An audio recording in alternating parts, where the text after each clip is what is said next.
Hello dear students and welcome to my YouTube channel. आज की इस वीडियो के अंदर हम सेकेंड ईयर बायोलॉजी के चैप्टर नंबर 17 का आगाज कर रहे हैं, जो कि नर्वस कोऑर्डिनेशन कहलाता है।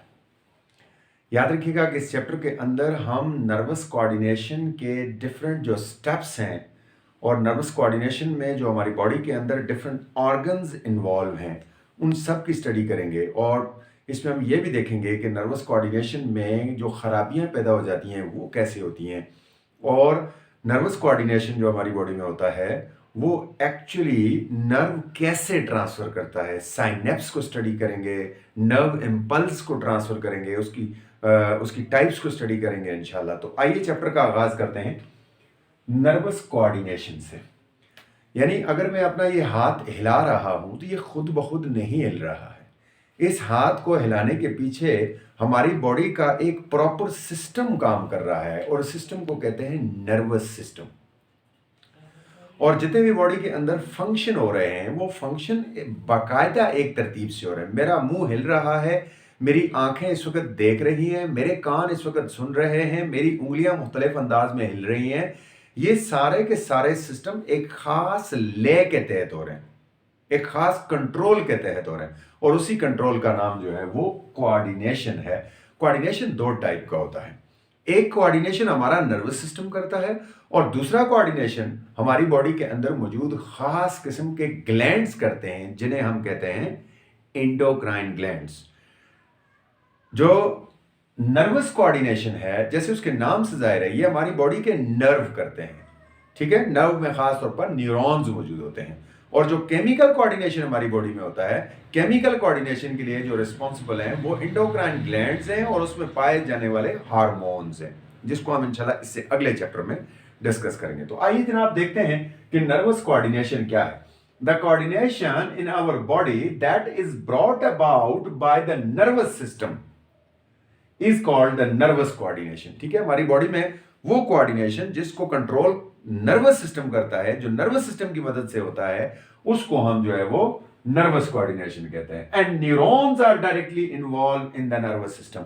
न्यूरॉन टू न्यूरॉन्स और न्यूरॉन टू सीएनएस, खासतौर पर सेंट्रल नर्वस सिस्टम हमारा जो है, या तो न्यूरॉन उससे अटैच होते हैं और या न्यूरॉन डायरेक्टली न्यूरॉन के साथ अटैच होते हैं। इस तरह से वो जो हमारी बॉडी में कोऑर्डिनेशन लाते हैं, ठीक है, उसे हम जो है वो नर्वस कोऑर्डिनेशन कहते हैं। आइए इस डायग्राम की मदद से मैं आपको थोड़ा समझाने की कोशिश करता हूं कि एक्चुअली कौन से स्टेप हैं जो नर्वस कोऑर्डिनेशन में इन्वॉल्व होते हैं। ये ब्रिंग कैसे होता है, बॉडी में लाया कैसे जाता है। तो देखते हैं जनाब, हमारी बॉडी के अंदर कुछ खास ऑर्गन्स मौजूद हैं, उनको पहले आप देख लें। एक हमारा होता है सीएनएस, सेंट्रल नर्वस सिस्टम, जो दो हिस्सों पर मुश्तमिल है। पहला हिस्सा इसमें है ब्रेन, दूसरा हिस्सा इसमें स्पाइनल कॉर्ड। याद रखिएगा कि ये मेन सेंटर है जो तमाम इंफॉर्मेशन को प्रोसेस करता है। लेकिन आगाज करते हैं कि कोई चेंज हमारी बॉडी में या कोऑर्डिनेशन की जरूरत कब पेश आती है। ये उस वक्त पेश आती है जब कोई स्टेमुलाई हर वो चीज है जो हमारे नर्वस सिस्टम में, हमारी बॉडी के नॉर्मल फंक्शन में तब्दीली ला सकती है, उसे हम स्टेमुलाई कहते हैं। जब कोई भी स्टेमुलाई हमारे नर्वस सिस्टम को एक्टिवेट करती है, उसे डिस्टर्ब करती है, यानी उसमें इरिटेशन पैदा करती है, तो नर्वस सिस्टम के अंदर, नर्वस सिस्टम के जो नर्व एंड गए होते हैं उनको हम कहते हैं रिसेप्टर्स। सेकंड स्टेप के अंदर वो रिसेप्टर्स उस स्टेमुलाई को फील करते हैं, उस चेंज, उस तब्दीली को महसूस करते हैं। करने के बाद वो खास किस्म के न्यूरॉन को वो मैसेज देते हैं। उन न्यूरॉन को कहते हैं सेंसरी न्यूरॉन। सेंसरी न्यूरॉन जो होते हैं वो सेंसरी टू सेंसरी ट्रेवल करके इस पैगाम को हमारे सीएनएस के पहले से, जिसे हम स्पाइनल कॉर्ड कहते हैं, वहां तक पहुंचा देते हैं। अब स्पाइनल कॉर्ड तक जब कोई मैसेज पहुंचता है तो स्पाइनल कॉर्ड इस मैसेज को फौरन ब्रेन तक ट्रांसफर करता है। अच्छा, यहां भी दो किस्म के फंक्शन होते हैं। अगर बहुत ही कोई अर्जेंट है, सडन कोई रिस्पॉन्स है, जिसे हम रिफ्लेक्स एक्शन कहते हैं, तो स्पाइनल कॉर्ड उसे ब्रेन तक नहीं ट्रांसफर करेगा, डायरेक्ट उस पर खुद ही अमल करेगा। और जब वो खुद अमल करता है तो उसे हम कहते हैं रिफ्लेक्स एक्शन, जो आगे हम इंशाल्लाह डिस्कस करने वाले हैं। लेकिन जब कोई नॉर्मल फंक्शन होता है, रिफ्लेक्स इमरजेंसी नहीं होती, तो उस सूरत में हमारा जो स्पाइनल कॉर्ड है ये इस मैसेज को ट्रांसफर करता है, कहां, हमारे ब्रेन के अंदर। और ब्रेन के अंदर भी कुछ खास किस्म के न्यूरॉन मौजूद होते हैं जिन्हें कहा जाता है एसोसिएटिव न्यूरॉन। यहां से मैसेज लाया सेंसरी न्यूरॉन ने। सेंसरी न्यूरॉन ने मैसेज स्पाइनल कॉर्ड से ये मैसेज ब्रेन में पहुंचा। स्पाइनल कॉर्ड और ब्रेन के बीच में जो न्यूरॉन्स पाए जाते हैं उन्हें कहते हैं एसोसिएटिव न्यूरॉन्स या इंटर न्यूरॉन्स। ये न्यूरॉन्स क्या करते हैं, ये आपस में कोऑर्डिनेट करते हैं, उस मैसेज को प्रोसेस करते हैं कि ये मैसेज किस नोयत का है, इसके खिलाफ क्या रिस्पॉन्ड होना चाहिए, किस ऑर्गन को, किस महकमे को फॉर एग्जांपल ये मैसेज भेजना चाहिए कि वो इसके खिलाफ एक्शन ले।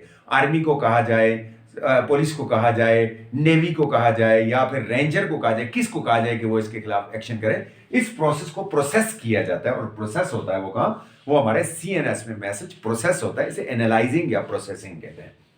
एनालाइज प्रोसेस होने के बाद जब उसके ऊपर एक प्रॉपर फैसला हो जाता है कि हाँ इस चीज ने इस पर रिस्पॉन्ड भेजना है, तो उसको मैसेज को भेजने के लिए अगेन एक तार इस्तेमाल होती है और उस तार को कहते हैं हम मोटर न्यूरॉन। मोटर न्यूरॉन उस मैसेज को वापस उस प्रॉपर जगह तक पहुंचा देते हैं जो कि उसके खिलाफ उस चेंज को रिवर्स करेगी, उसके खिलाफ एक्शन करेगी, और उस जगह को कहते हैं हम एफेक्टर्स। बॉडी के अंदर कुछ खास ऑर्गन्स होते हैं, खास तौर पर हमारे मसल्स और हमारा जो नर्वस सिस्टम, सॉरी जो एंडोक्राइन सिस्टम है या दूसरे ग्लैंड्स है हमारी बॉडी के अंदर, उनको वो मैसेज पहुंचता है और वो एफेक्टर्स कहलाते हैं और वो उस पर अपना रिस्पॉन्स शो करते हैं, उस चेंज को रिवर्स करते हैं, ठीक करते हैं, और इसी चीज का नाम नर्वस कोऑर्डिनेशन है। ठीक है जी।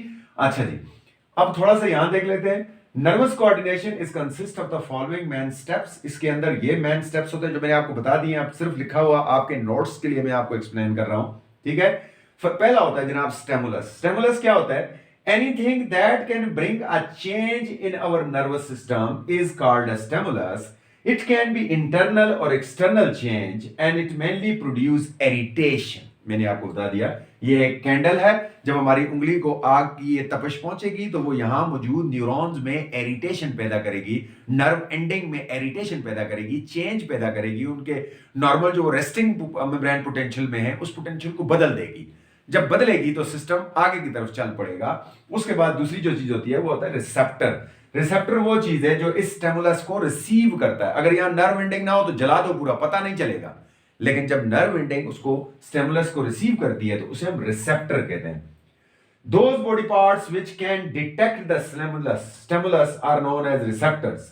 It can be an organ, a cell or a nerve endage. ये पूरा ऑर्गन भी पूरा सेंसिटिव हो सकता है, एक सेल भी हो सकता है न्यूरॉन सेल, या फिर वो सिर्फ न्यूरॉन सेल का एक नर्व एंडिंग, डेंड्राइट का एक एंड हो सकता है। ठीक है जी।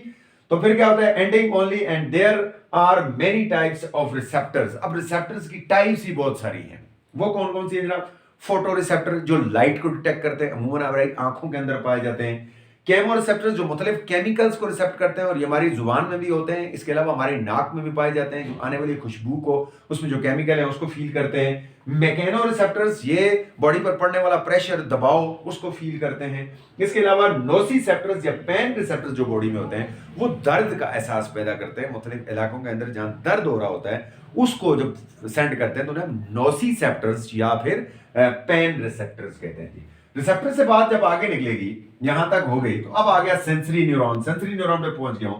Those nerve cells which bring the message collected from the receptors and bring it to the CNS, central nervous system में जो पैगाम को लाते हैं, इनके याद रखिएगा कि एक्सॉन लंबे होते हैं और डेंड्राइट छोटे होते हैं। And they have short dendrites and long axons. ठीक है, इनके एक्सॉन, ये रेशा जो लंबा सा ये एक्सॉन है, इनके एक्सॉन काफी लंबे होते हैं और डेंड्राइट्स, ये वाले जो छोटे पार्ट्स हैं, ये छोटे होते हैं, डेंड्राइट्स। उसके बाद प्रोसेसिंग ऑफ इंफॉर्मेशन। इंफॉर्मेशन अब वहां पहुंच गई है, अब वो प्रोसेस होगी। The information brought by the different sensory neurons are processed by brain and spinal cord. ये एनालाइजर है, ये इंफॉर्मेशन को प्रोसेस करने वाला है, ये हमारा प्रोसेसिंग सेंटर है यहाँ पे। Spinal cord with the help of associative neurons, खास किस्म के न्यूरॉन्स के अंदर पाए जाते हैं जिनको हम एसोसिएटिव न्यूरॉन्स कहते हैं, and produce a proper response, और इसके ऊपर ये एक प्रॉपर रिस्पॉन्स प्रोड्यूस करते हैं। उसके बाद जनाब चौथा स्टेप है मोटर न्यूरॉन्स। अब एक मैंने कहा कि एनालाइज हो गया, मैसेज बन गया कि जी ये एक्शन इसके खिलाफ करना है, कि जी हाथ जल रहा है तो इस हाथ को यहां से हटाना है कि ये जले नहीं, तो उसके लिए रिस्पॉन्स प्रोड्यूस जब किया जाता है, मैसेज जो तैयार होता है उस मैसेज को लेकर जाते हैं, वो उनको कहते हैं motor neurons. When the sensory information are analyzed in CNS and the process to a solution, हल हो गया, अब ये करना है, it is sent to effectors, इन्हें फिर effectors को send किया जाता है by motor neurons, खास किस्म के न्यूरॉन तारों के जरिए जिन्हें हम motor neurons कहते हैं। उसके बाद effectors क्या बोला है? Those organs which produce a response against the message brought by motor neurons from CNS is known as effectors and they are mostly muscles and glands। ठीक है जी, वो मैसेज जो मोटर न्यूरॉन के थ्रू हमारे nervous system के through हमारे एफेक्टर्स तक पहुंचा है, वो उसको रिसीव कर सकते हैं। रिसीव करने के बाद उसके ऊपर रिस्पॉन्स शो करते हैं, उस रिस्पॉन्स को स्टिमुलाई को खत्म करने की कोशिश करते हैं। ठीक है जी, आग से हाथ को हटा लेंगे, ठीक, उनको हम कहते हैं इफेक्टर्स और वो अमूमन मसल्स और ग्लैंड्स होते हैं। अब इफेक्टर्स काम कैसे करते हैं, रिस्पॉन्स कैसे प्रोड्यूस करते हैं? वो दो सूरतों में प्रोड्यूस करते हैं। पहला, द रिस्पॉन्स और action is always in the form of A muscle contraction.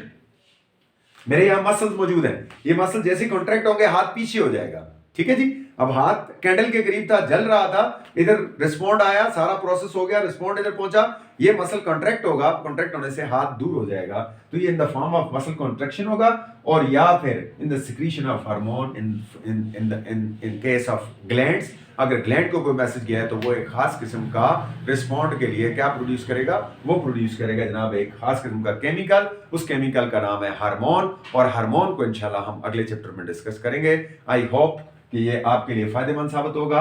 अब इसी तरह से आप बिल्कुल इसको लिख सकते हैं, ये आपके लिए एक प्रॉपर नोट बन चुका है। इजाजत दीजिए, अल्लाह हाफिज।